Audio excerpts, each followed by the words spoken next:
بسم الله الرحمن الرحيم والعصر والعصر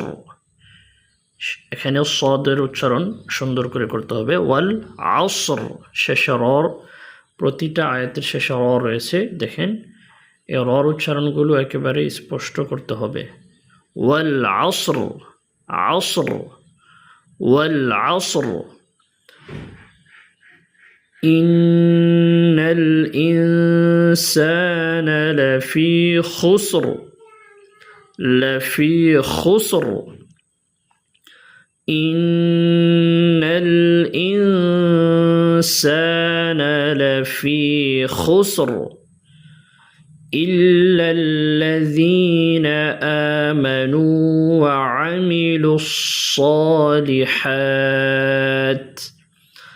وعملوا الصالحات وتواصوا بالحق وتواصوا بالصبر